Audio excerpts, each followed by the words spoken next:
it's Gwendolyn from Lifestyle Sew. Got the glasses on so I can show you how to finally do our binding on our quilt. A 2.5 inch strip, or a 2.25 inch strip, or a 2-inch strip, depending on what you want. And I suggest you, to start with, you actually cut out all 3 and just wrap them around your quilt end and see if that's what you want. I find a 2.25 inch strip is perfect for me. Obviously, you're going to measure your quilt to get the right amount of strips that you need. So you cut out as many as you need, and then you have to put them together.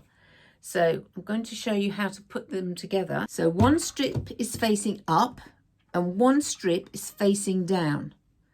And just give yourself a little edge either side of those. I always put about 1/2 inch or 1 inch. And now we're going to do a 45-degree angle.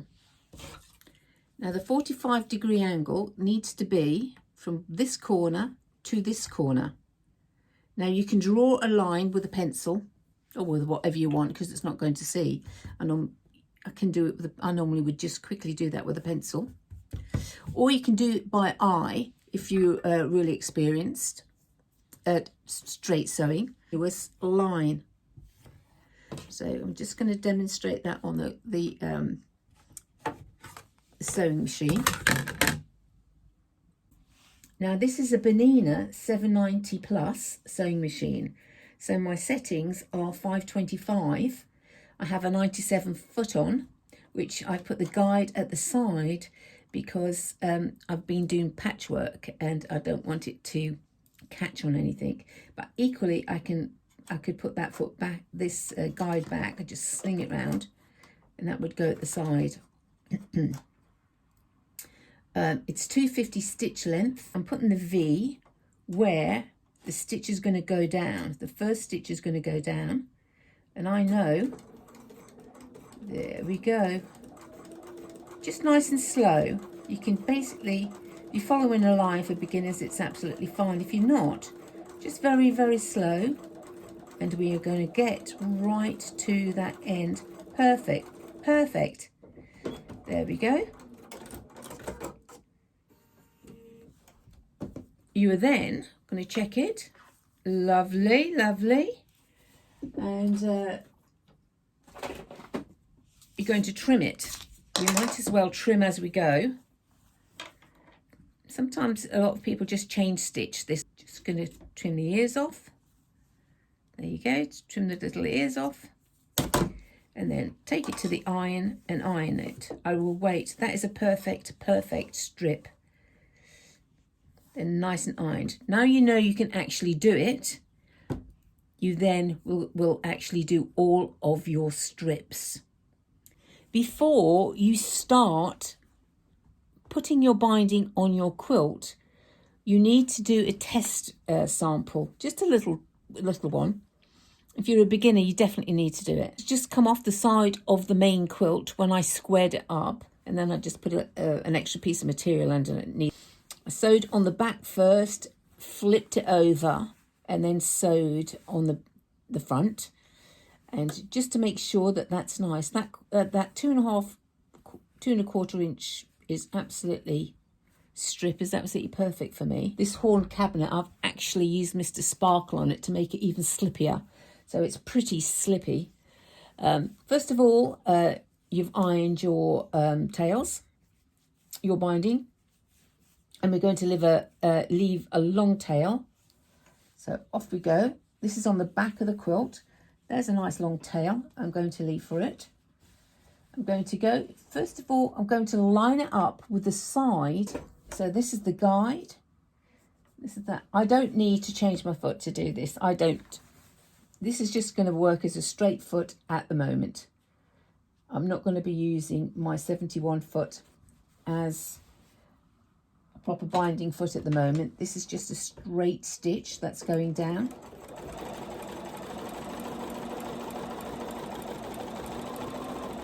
Keep it nice and straight.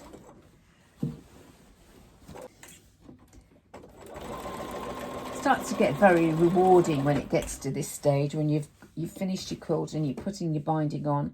Then there's only one last step to do, and that is to do your label. Of course, you must label your quilt. You can't just give it away or even keep it for yourself without even putting a label on it.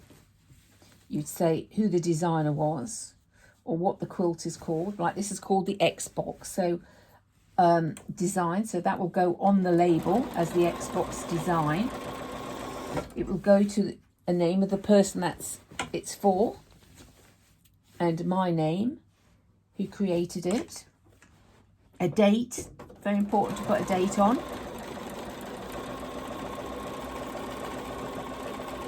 So we're coming up to the corner again.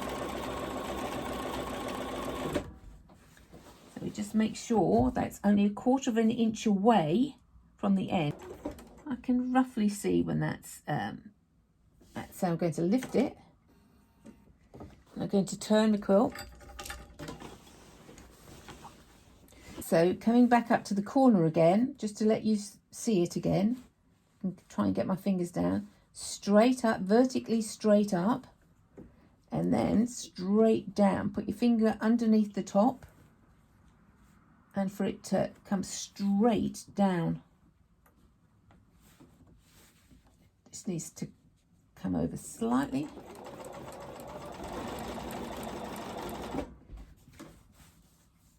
That long tail goes there, that one long tail goes there, and we're just going to cut the rest of your binding off that you've got. That can go away.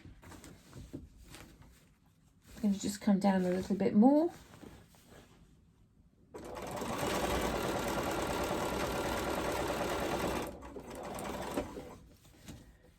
Just cut a piece of binding off that I'd already pre-done. This is not on your quilt. Now look it off. Before you just open it out to have a look. Now this little bit is quite important because you need room to move about. You get the lower piece, and we're going to put this underneath like this.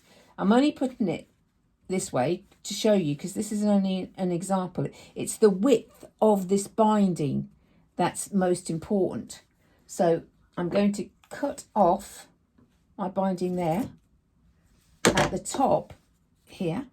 So that's gone at the top here. Then you get the top piece of that, and move this round to make sure it's nice and straight. The top piece of that goes over the top, so it's important you do the bottom piece first, then the top piece comes over the top. Okay, top piece comes over the top, and you're going to cut it, lift it up, don't cut all the way through, just that top piece. There you go. So now they're all lined up. Actually saying that is a little bit, that's a fraction out, so it wasn't quite straight. There we go. That is now. So now that's all you're going to have. That's the width of your binding. Yay! You've got that bit straight. You've got that. Repeat that video time and time again until you get that right. And now we'll go on to the next bit. I've pre-did this so I can actually show you. So if you get one will go down, open it out, down, and then this one, the top one, goes up. So it'll go across like that. Now, if you get it wrong, you're just going to have to unpick it. And if you make a mistake, it just is a bit of a hassle. So we're going to put a pin in this. So I've got that there. So we're going to put a pin in it. And I'm going to put the pin right through there. Now that is not where I'm going to sew. I'm going to sew from the opposite end at 45. So from this end to this end is where I'm going to sew. So when you open it up, it will all line up together. Right, I've just taken the guard out of the way so I can actually sew comfortably. So it's point to point. It is a little fiddly, and yes, you haven't got a lot of room, especially the top bit, but it will be okay. You've put your pin in it. Just try and get those tops lined up. Gonna eyeball it to the corner. You can draw a line on this if you want, as I said before, but I'm going to take that pin out because it should be all there.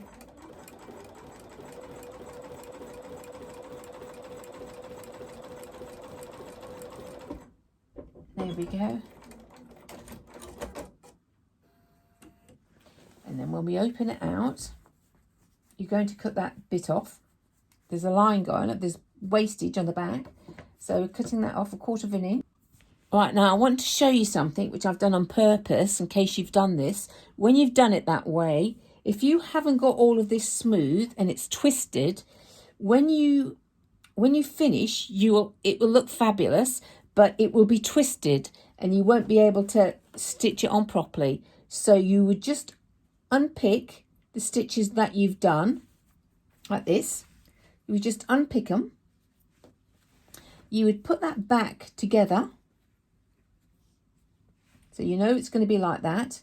You know it's like that. So this is the easy part really, because you know now which way it's going to go.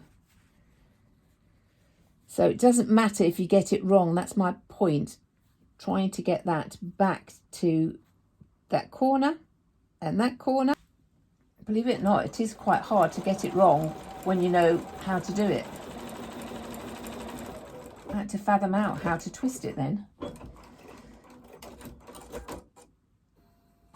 And then obviously there you get that little line and see it's perfect again. So, and that's fine. So now we're just gonna, because it needs to be stitched back on, so we just go up a little bit up the top.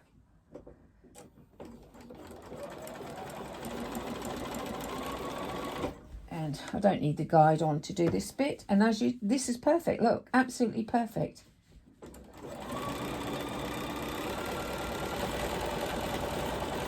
Change your foot now to your 71 foot. This is a lap foot. It's also used as a binding foot. Right, we've now ironed the binding.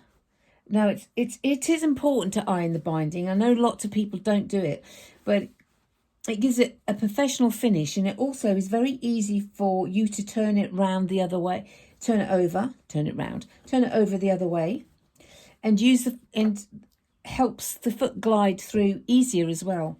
So it is like all these little tiny little steps just help you, especially if you're a beginner, but that's really for anybody. So all I'm going to do, I've got the foot in. Like I say, to actually put the binding on the back, you could still use a 97 foot all the way around, then change your foot at this stage and use it, but it didn't bother me. So I'm just going to slip this straight in to that curve. I'm not rushing it.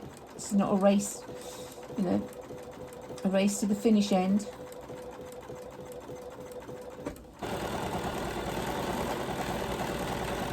We are coming to the corner. So set your corner. So put your material down. Give yourself the 45-degree angle. And that's a lovely 45-degree angle. There we go. Perfect. Is that lovely or is that lovely? Beautiful. And that's what we're trying to achieve. There you go. This is the actual finished. It's a lap quilt. It's not for a bed. But that's the design. That's the X box. That's it for today. So if you can subscribe, give me a thumbs up. We have a Facebook page on Facebook. Pop over to there. Please join. The more the merrier. Happy sewing.